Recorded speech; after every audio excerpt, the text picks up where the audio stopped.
Welcome back to the new age. It's your guy LJ and we're talking all things crypto. I'm back with another banger for you. Today we're going to be discussing Coinbase versus S.E.C. and what's happening in this space. But first we're going to cover what Coinbase actually is. Coinbase is a software company that has created a platform with multi-functions and capabilities transforming into various sectors. It's mostly recognized as a crypto exchange, rivaling the likes of platforms like Binance, Bitrue, Bittrex, Crypto.com, and Uphold. But that's enough of that. Let's get to why you've been summoned here today. Breaking news comes out. Coinbase accuses the S.E.C. of intimidation tactics as the S.E.C. brings a halt to Coinbase plans to launch its lending and DeFi arm in just a few short weeks. The CEO says that when it informed the S.E.C. of its plans to launch, the S.E.C. threatened to sue them if they would do so. Mind you that there are already platforms engaged in this type of activity. There's a lot of funny business going on.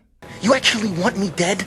Look, there is a rat in your unit. That is a fact. There's growing speculation that there have already been winners and losers who have been chosen in this space. Words here tonight as an excuse to censor the news, to stifle dissent, to cover up our mistakes, or to withhold from the press and the public the facts they deserve to know. For we are opposed around the world by a monolithic and ruthless conspiracy. And so the real war is centralization versus decentralization. Traditionally, when it comes to trading and acquiring assets, we will have to go to exchanges like TD Ameritrade, Fidelity, JP Morgan Chase, Charles Schwab, you name it. However, with decentralization, it allows us to bypass the market makers so that we may obtain these valued assets, cutting out the middleman using a platform such as Coinbase. Not only that, we will have the ability to earn yields on our assets. Think about how that takes market share from the banks. Think about how this would take market share from the brokers. Think about how this would take profits from those who have been making profits all along, leaving us with the crumbs. Things are beginning to heat up, people, and the runners are already in the starting blocks.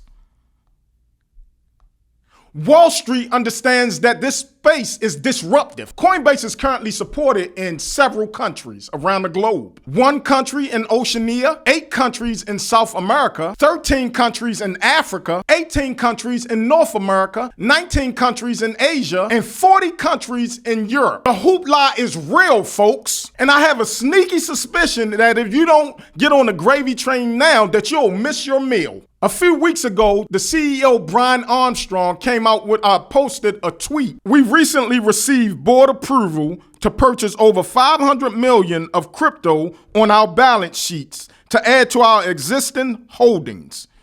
And we will be investing 10% of all profits going forward in crypto. I expect percentages to keep growing over time as the crypto economy matures.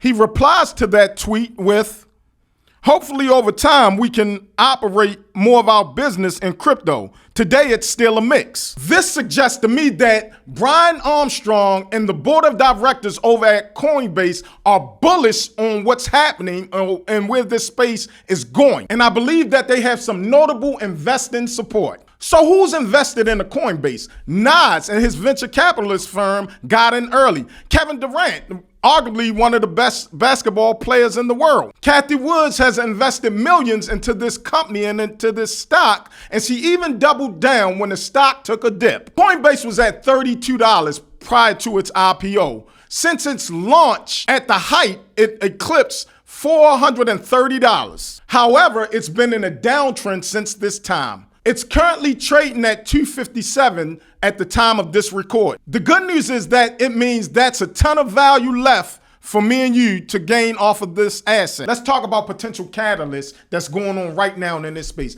The Ripple and S.E.C. lawsuit. It's projected that once this lawsuit case is over with, that crypto will shoot to the moon. Second catalyst is it's been adopted rapidly globally, and pressure is being put on lawmakers to determine which jurisdiction that these crypto assets fall under, bringing clarity to the entire space. That goes for tech developers, that goes for retail investors and business and corporations alike.